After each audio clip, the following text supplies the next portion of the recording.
सप्त जन्मोऽवधिता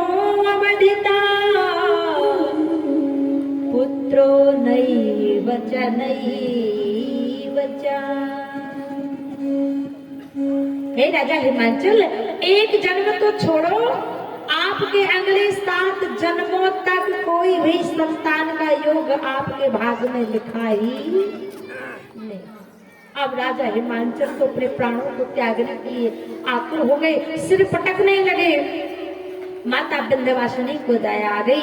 माता विंध्यवासिनी ने कहा, हे राजन, अगर आपको औलाद से इतना ही प्रेम है, आपको यही औलाद चाहिए, तो आपके भाग्य में औलाद का सुख नहीं है।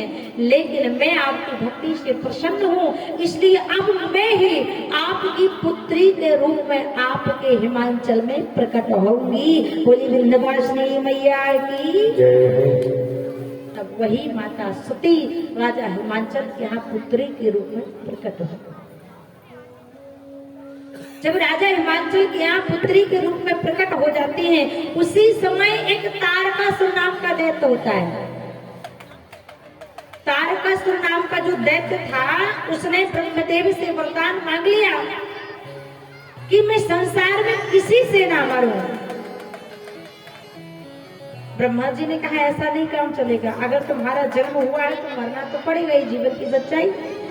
अगर तुम्हें वरदान चाहिए तो कुछ कठिन शर्त रख लो। अच्छा ठीक है। तो तारकासुर ने कहा, मुझे संसार में कोई ना मार पाए, लेकिन अब अगर आप शर्त के लिए बोल रहे हो तो भगवान शंकर के वीर से जो संतान उत्पन्न हो वही मुझे मारे, अर्थात कोई ना मारे।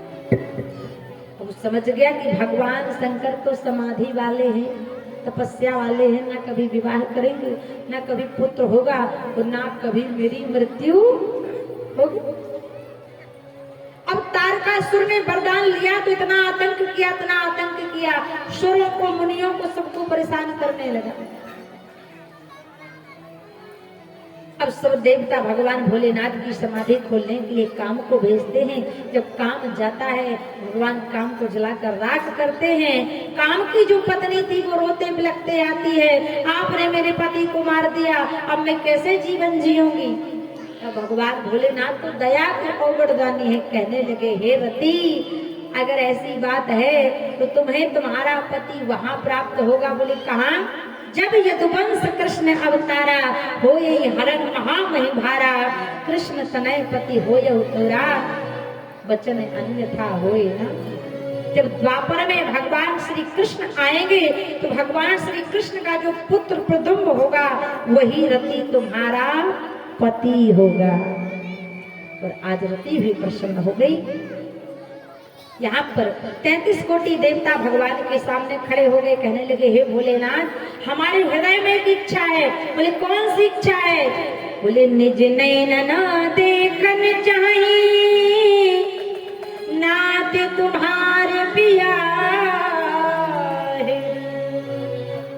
हे भोलेनाथ, हमारे हृदय में ये इच्छा है कि हम अपने नेत्रों से आपको दूल्हा बनते हुए देखना चाहते।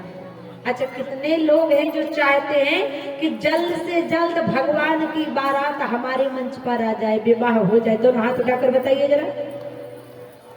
बहुत सुन। अब जितने लोगों ने हाथ उठाया है उतने लोगों को नाचना भी पड़ेगा।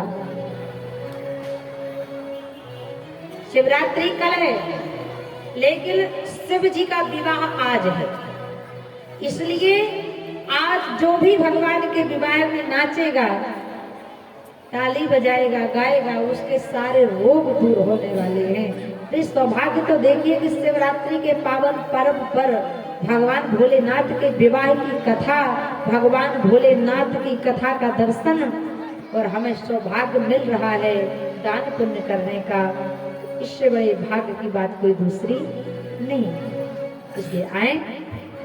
अब 33 कोटि देवताओं ने कहा विवाह कर लीजिए, भगवान को बनाने लगे। और यहाँ पर राजा हिमांचल के यहाँ पुत्री उत्पन्न हुई, बड़ा उत्सव मनाया गया। लेकिन उसी समय नारद जी महाराज पहुंच जाते हैं। नारद जी का काम है इधर की बात उधर करना, उधर की बात